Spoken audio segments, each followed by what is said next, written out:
At the edge of the world, or so it seemed, there existed a kind of secret, a quiet magic that kept itself hidden from the hurried eyes of passing travelers.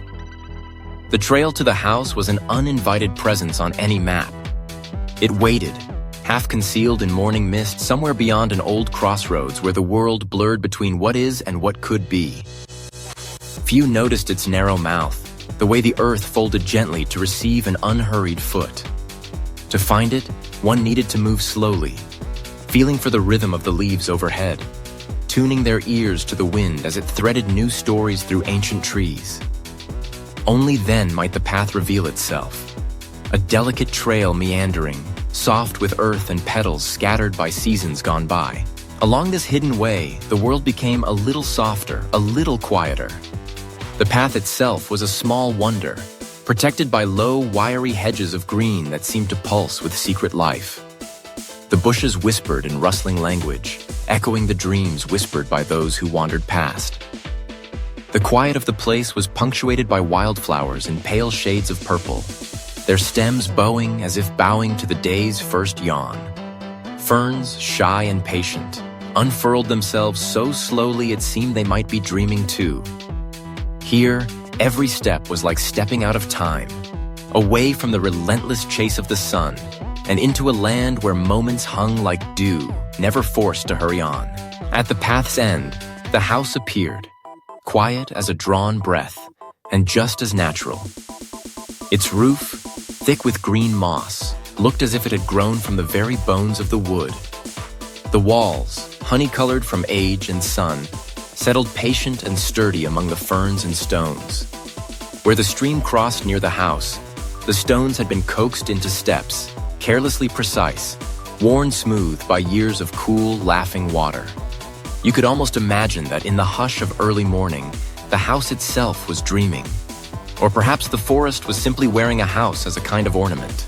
There was no clock in that house, no tick of minute or beat of hour to bind the living to any rule of time.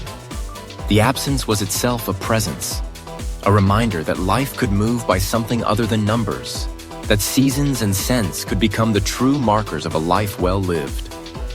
The sun rose not to a schedule, but to the feel of golden light across a porch, or the crispness of a breeze carrying the scent of rain yet to fall.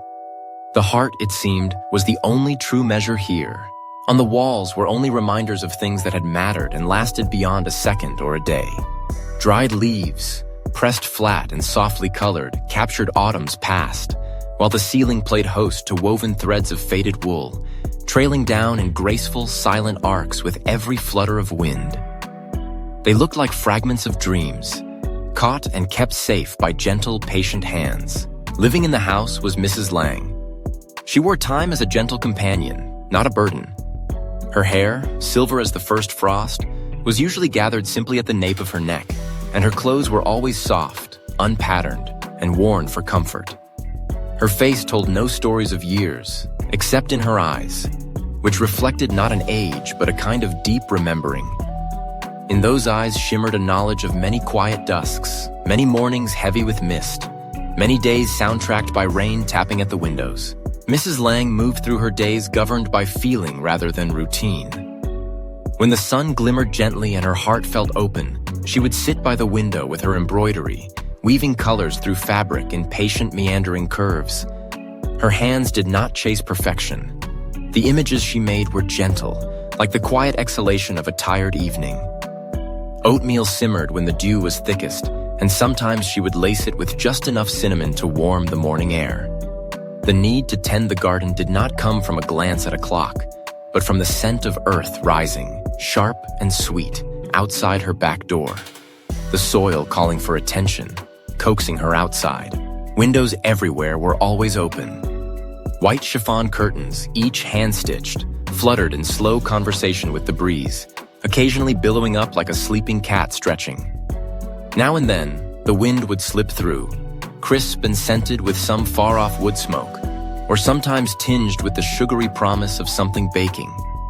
A scent that conjured the memory of a story told on dusk-lit afternoons, or a pair of careworn hands shaping dough. No distant voices intruded, no engines roared, no alarms blared, no shrill reminders interrupted the hush. What filled the air was the soft crackle of a banked fire, the gentle tap of a spoon inside a delicate porcelain cup, and the deliberate, measured cadence of Mrs. Lang's steps as she moved from room to porch. The day's beginning was signaled not by any mechanical insistence, but by the sound of birds tuning their bright voices, or by a beam of sunlight reaching through the window to rest on the seat of her favorite chair. She would wake not because it was time, but because it felt right, as if the world had agreed to let her join it again. Nothing here was ever rushed. Nothing lingered too long. Life unfolded at a gentle pace, as measured and undemanding as the rise and fall of Mrs. Lang's breathing. Chores attended themselves. Meals were cooked and eaten when hunger called gently, not when the hands of a clock pointed and insisted. Even visitors, rare as they were, seemed to slow, echoing the rhythm of a heart unhurried and content. And so, the house at the end of the trail went on, cradled by time yet somehow outside of it. Those few who lost their way, wandering off the well-trodden routes of habit and schedule, sometimes found themselves lingering at its door, struck by the hush of it, the sudden easing of burdens. To spend an hour in that house was to let something in the heart become lighter, as if the world itself were capable of letting go of its endless demands. Even the busiest soul felt, at least for a fleeting moment, a profound and gentle peace, the kind that settled on eyes and made them close, just to listen, just to rest. Here, in this place apart, the world remembered how to be soft, and so did those who found it. That day, under the soft shroud of gray clouds, the world moved a little slower. The forest that bordered the path was hushed, the silvery morning light seeping through the thick curtain of mist, blurring the lines between earth and sky. The atmosphere was thick with the scent of wet earth, mingling, in subtle waves, with the lingering aroma of lotus tea carried on the cool draft. Trees stood poised in subtle reverie, their leaves trembling, not in the wind, but as if lost in a collective dream. Rings of fatigue circled Nam's weary eyes as he trudged along the muddy path. The city was far behind, not just in kilometers, but in speed, in purpose, in the ceaseless hum that dictated his every move. Each step sent light puffs of dust and dew up from the road to cling to his worn trousers. He looked out of place here, a messenger from another world, weighed down by his city-bred restlessness. In his hand, his phone, lifeless now, served almost as a comfort, a talisman of anonymous newsrooms, glowing screens, urgent pings. In truth, he was utterly lost. Nam's mind was a messy desk cluttered with deadlines and drafts about gentle rural routines and the philosophical benefits of slowing down. He had written about tranquility so many times, stitching together borrowed words from interviews and stock images, but somehow he'd never managed to summon even a moment of the real thing into his own life. Now, here, he longed for something simple. A cup of water, a kind word, a direction back to the road that would lead him out of this unknowable green labyrinth. The forest suddenly gave way to a clearing. There, stooped and watchful, stood a house wrapped in green moss, its foundation dipping gently into time-worn earth. The roof slouched, heavy with age, and the open window framed nothing but the soft, inviting darkness inside. Nam hesitated, his hand hovering at the weathered wooden door before he knocked. A gesture that felt both intrusive and utterly necessary. The door swung open soundlessly. Before him stood Mrs. Lang, her slight frame outlined against the soft glow behind her. Her hair shimmered white, not thin but full, drifting like spun silk around her gentle face. Her eyes were keen, reflections of dew upon morning leaves, calm and empty of suspicion. Without a word, she invited him in, a tilt of her head smoothing over all the awkward things that could have been said between strangers. Inside, the air folded around Nam in a warm embrace, thick with scents of past seasons, dry leaves, cinnamon, chestnut cake still steaming from the oven. He could feel the hospitality before it was offered. In one corner, a pot of tea let off curly wisps of steam, and a heavy slice of cake glowed golden under the window's subtle light. But Mrs. Lang did not press refreshment on her guest, nor did she ask him who he was or why he'd come. Her voice was low and serious, rough at the edges, carrying with it the vibrato of days gone by. "Sit down a bit to ease your heart." She pointed to a chair nestled by the open window, an old cushioned seat, linen faded beige and embroidered with patient, delicate flowers. The The chair looked as though it had always been there, waiting only for someone who needed it. The cushion was plump where it should be, thin in the places it had been most loved. The sunlight through the glass painted elongated patterns over the seat, golden and still. Nam sat down, his body sinking into a softness so unfamiliar that it bordered on shocking. The chair held him, not just beneath and behind, but all around, the back gently curving to support and embrace. For the first time in months, perhaps years, Nam's frame was cradled instead of pressed, allowed to relax instead of bracing against urgency. He breathed deeply, the scents mingling and swirling, soothing frayed nerves. The cotton cushion offered a subtle resistance, then melted to the shape of his tired bones.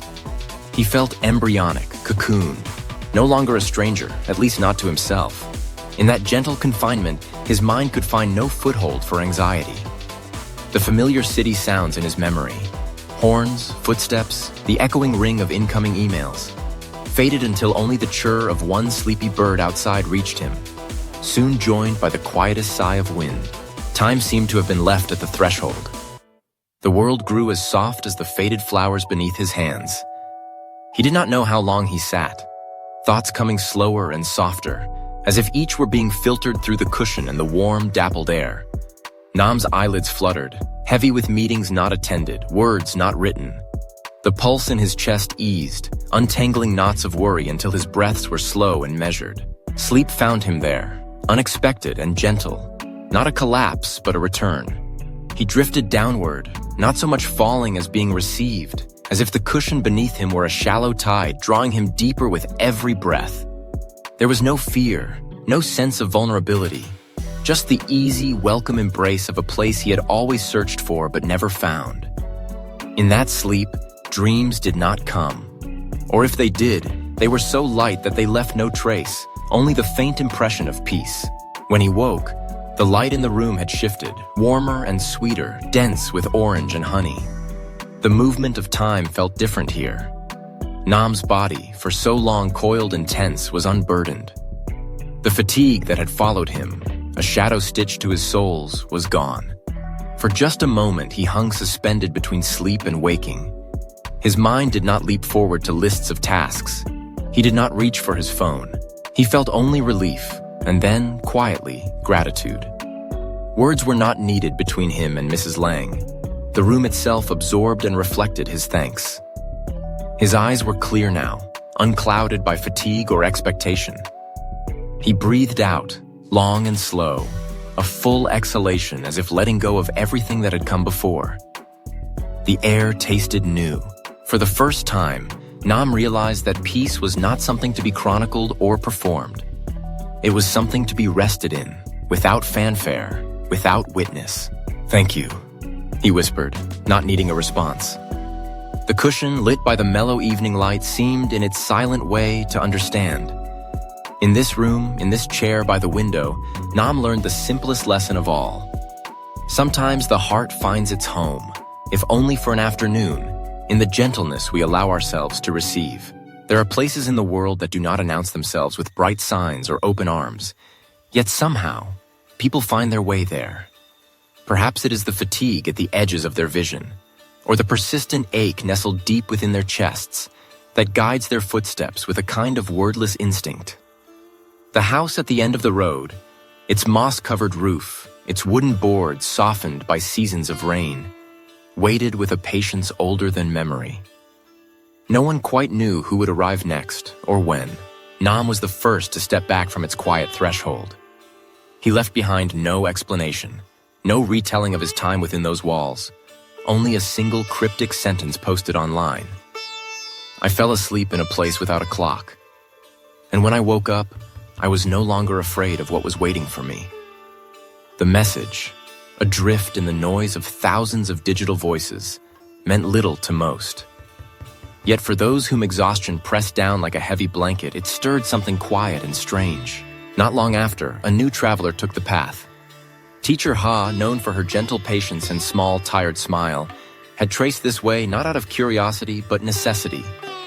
The week had pressed in on all sides, a cacophony of voices, endless reminders, and the constant ache that comes from holding the fragile trust of children in her hands each day.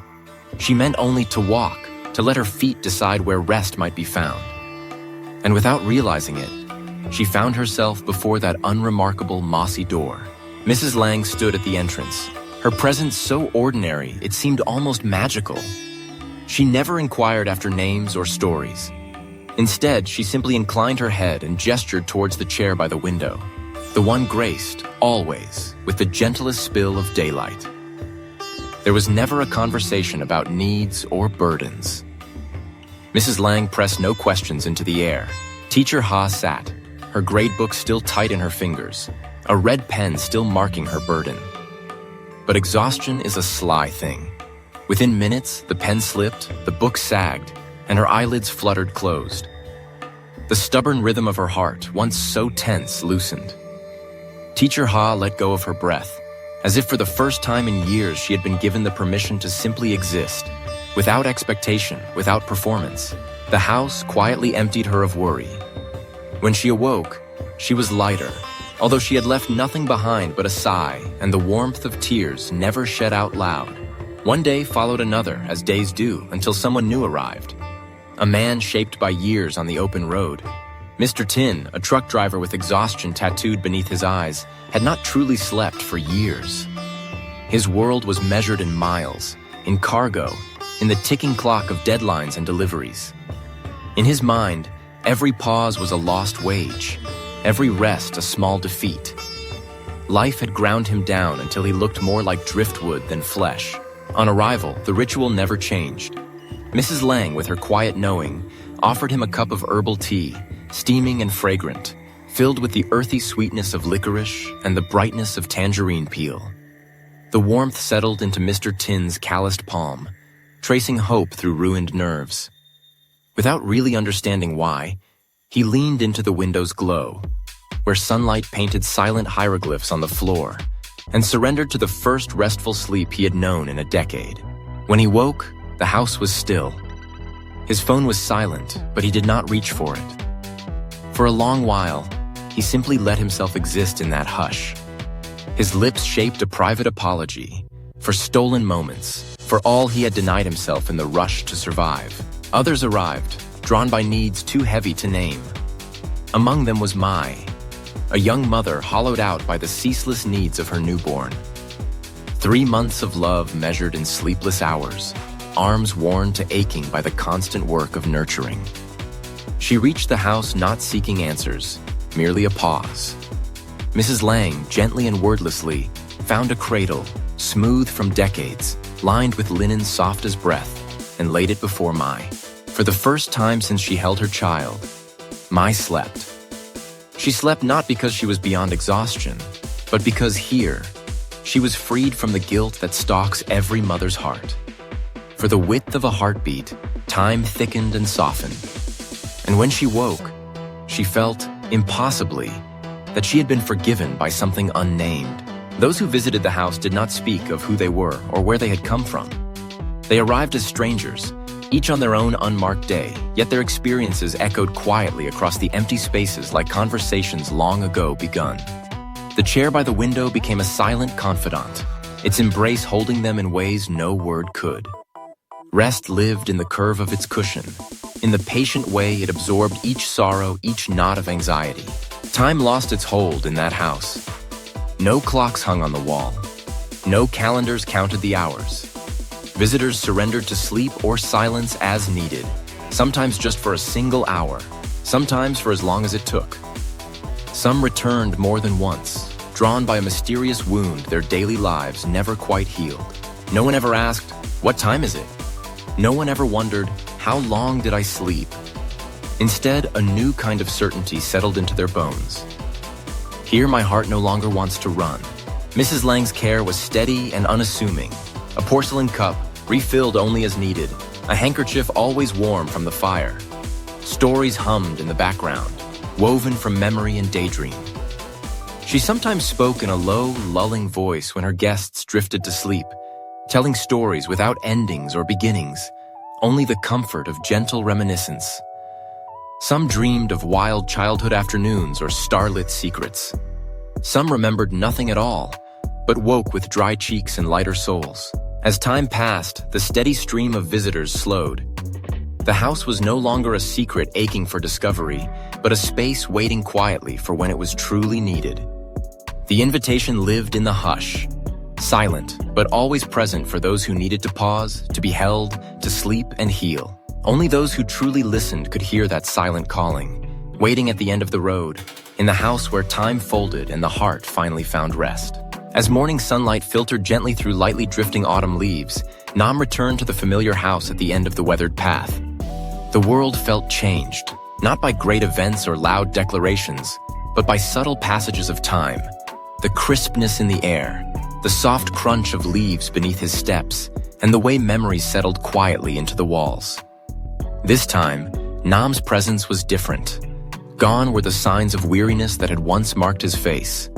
His eyes were no longer rimmed with sleepless shadows, nor did his hands tremble with the restless uncertainty that used to grip him.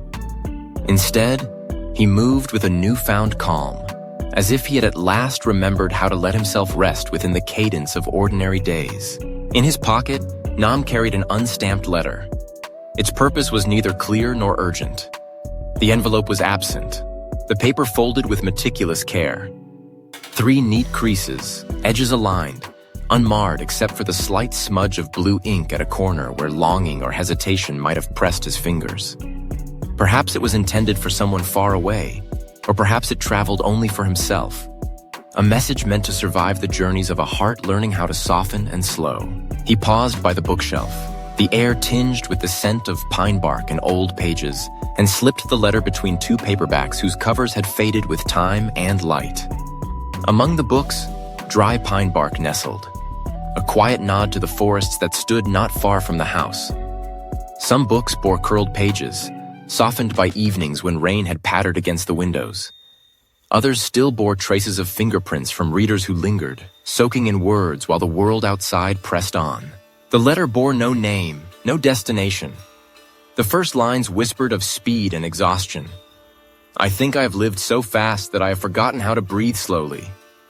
And then, I don't know who needs to read this. Maybe it's me from yesterday. Maybe it's someone who is tired like I used to be tired. There was no signature, for it belonged to anyone who needed it. A silent offering for those searching for stillness. At midday, Nam joined Mrs. Lang outdoors by the wall that framed her garden. The wood bore the faded memory of rain and sun, streaked with years of weather. Without need for discussion, he gathered buckets of paint, sleeves rolled up, and together they layered the wood with a creamy white spirit lifted by hints of rosy pink, the color of mist at dawn, or a blush upon the horizon's cheek. Their movements were companionable and wordless, 2 presences framed in gentle labor, remaking part of a home whose history was written in every texture. Inside, the old clock hung high on the wall, mute and undecorated but for its shape. Its hands were gone. It neither kept nor measured time. Yet somehow this absence felt right, a silent signal that here, time was neither enemy nor master. It was a decoration, the faint echo of something once vital but now gently set aside. Later, as the day ripened to afternoon, a new guest arrived. He was a quiet man, his age marked not by lines on his skin but by the sadness that pressed around him. His baseball cap was worn, rim darkened with years of grasping and carrying. He said nothing when he entered. He took a seat, folding himself into the hush of strangers. Nam brought forth a cup of chrysanthemum tea, its warmth rising in delicate billows. He set it before the man with a nod of understanding. Nothing was demanded, nothing hurried. The house itself seemed to exhale, a space attuned to its guests, to grief and renewal, to hearts in need of rest. No voices filled the room, but understanding shimmered in the gentle ritual of sharing tea, the silent assurance that here one could come unknodded, even if only for a short while. In this house, days did not pass by the notches of a clock, but by their different textures and colors. On one wall, beside the wood stove, hung a most remarkable calendar, a long piece of fabric divided into empty squares, undated and untamed by traditional measure. Instead of months or numbers, there lived within it possibility. Beneath it hung a small basket holding 4 skeins of colored thread, each shade bearing its own quiet meaning. sunshine green for the spirits uplifted, those feeling as light as the world's first light. Wind yellow for the hearts who, after storms, found themselves beginning again, windswept but renewed. Rain gray for the days touched by hush and introspection. Melancholy present, but sorrow held at bay. White frost for moments unnamed, for emotions so new or indistinct that they could only be described by touch, not by words. Whenever a guest prepared to leave, Mrs. Lang invited them to choose a color. They took up a needle and thread, and with their own hands, embroidered a small square of the calendar. A moment, a feeling, a memory, immortalized without date or season. There was never any question about which color or why. There was no need to remember what day it was or even what year. What mattered was the act itself, a piece of one's inner weather rendered into thread and cloth, marking a presence without pressure to define it. Nam stood by the calendar, his gaze lingering on the squares already weighted with color. Stories stitched silently, witnesses to comings and goings, reminders that every soul's passage through this haven was unique. He chose white frost, the color of uncertainty and quiet beginnings. It was not sadness that drew him to it, but a sense of peace, a recognition that this time he no longer needed to keep track of hours or prove the measure of a day. The watch that once circled his wrist, constant in its reminders, had been left behind. A silent relic now nestled in the drawer among pine needles and feathers. Tokens not of regret, but of acceptance. The embroidered white square was small, but to Mrs. Lang it gleamed like a patch of morning mist. When she traced a fingertip over the gentle fabric, she felt the cool promise of newness, a kind of hope that did not need definition. And so the house, rhythmic and slow, welcomed Nam's new moment.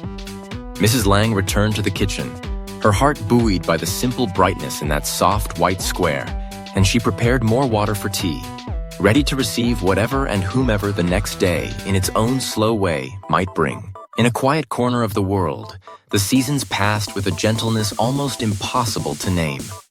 It was here, within the modest home of Mrs. Lang, that visitors often came in search of something they could not describe, something beyond the edges of agendas and calendar pages. The days unfolded with a measured calm, a deep-rooted calm only possible in a place where clocks were more like decorative reminders of a time long gone, and calendars served as patchwork quilts for memory rather than schedules for obligation. One winter morning, beneath a sky marbled with cloud and light, a young visitor stepped into Mrs. Lang's house bearing the kind of question that lingered in the air like the drifting scent of pine. If there is no clock, no calendar, how do we know when it is enough? The words carried an undercurrent of longing, a yearning to be free from the invisible threads of expectation that seemed to pull people from one moment to the next. Mrs. Lang did not rush to answer. She watched the rising steam spiral from her cup of tea, her eyes following the motion until it dissolved into the crisp air. In the hush of the morning, even her silence held weight. When the moment was ready, she answered with words soft as snowfall. Your heart will know. It will speak with a very familiar feeling, like when you yawn, a long one, and then feel like you don't need to do anything anymore, just breathing is enough. Outside, winter painted the world in gentle shades. Snow rested on the roof and along the ridges of the windowsills, cushioning the lavender bushes in an embrace so light it seemed careful not to disturb a single memory of summer. The whole world was coated in a hush. No distant rumble of cars, no staccato ring of alarms, not even the clang of a bell. Just the faint sound of snow sifting onto the porch, as if someone were dusting a cake with sugar, each grain a note in a silent melody. Indoors, the fire whispered its own secrets, pine logs glowing with a steady warmth that swept through the house and softened every corner. A smell rose up. Earthy, sweet, brimming with nostalgia, evoking images of hand-knitted sweaters, the clatter of baking pans, and afternoons spent folding stories into laughter. People wandered in, old souls and new, both drawn by the intangible promise of rest. They left their burdens at the threshold. Nobody here spoke of to-do lists or appointments yet to be fulfilled. The artist came and set down her sketchbook, intent on capturing the contours of the kitchen. But somewhere halfway through a pot of tea, sleep slipped over her, offering a different kind of creation. the gentle art of dreaming. The schoolboy arrived, weary from the weight of expectations. He read a page or two before sleep claimed him as well. His head nestled against a pillow shaped like a drifting cloud. There was the retired man too. He came and listened, not for words, but for the language spoken in the hush between heartbeats. The kind of silence you can carry with you long after you leave. It was the kind of peace that required no explanation. Those who came always echoed the same sentiment, that in Mrs. Lang's house, all you had to do was close your eyes and you could feel your soul relax, the tension slipping away one slow breath at a time. It was not the result of any machine or method. It had nothing to do with scented air or soothing music. It was the space itself, humble and timeless, its wooden walls steeped in the aroma of old snow and stillness, its candlelight flickering across frosted glass and gracing the air with a golden hush. It was as if the house itself were a vast cradle, rocking its guests into a sleep so deep and so restorative that when they woke, the heaviness of the world had melted away, replaced by a feeling of fullness, a sense of being enough, just as they were. The house never grew wider. It never grew newer or more modern. Yet it held within its familiar crevices, between the gaps in floorboards, behind the polished handles, within each chipped porcelain cup, something more precious than all the trappings of novelty. Hidden in these spaces was a different kind of time, a still time that did not hurry forward, not lost or spent, but carefully folded and treasured with every breath. On the table, a wooden clock stood silent, its hands a gentle reminder of the world's rhythms, but not its ruler. On the wall, a fabric calendar became a tapestry of color, each day embroidered by gentle hands. Each thread told a story. Smoky purples for sorrow soothed, light oranges for the days when forgiveness blossomed within stubborn hearts. Here, each moment was honored, collected, and cherished. As twilight painted long shadows across the snow and the heavy flakes began to fall in earnest, the house glowed with the golden warmth of fire and oil lamp. Soon, one by one, everyone drifted into sleep. A gentle, dreamless sleep that did not need to be planned or permitted, that did not answer to the shrill call of alarm clocks or the empty promises of just 5 more minutes. There were no thoughts of tomorrow's tasks, no burdensome whispers of what must still be achieved. There was only the sound of breath, steady and even, a kind of music made of contentment. A fullness settled in the room, soft, enveloping, as if a blanket had been woven from the quiet itself and laid over every shoulder. And all the while, the world beyond continued. Clocks ticking and calendars turning. But inside Mrs. Lang's house, time did something miraculous. It slowed, then curled up beside the sleeping guests and fell gently to rest. In that cradle of warmth and peace, it was possible, for a while, to let all chasing go, to find that the only time that mattered was the fullness of the present. A time that did not slip away, but instead stayed, breathing softly through the night. In this small, worn house, simply closing your eyes was enough to live more deeply.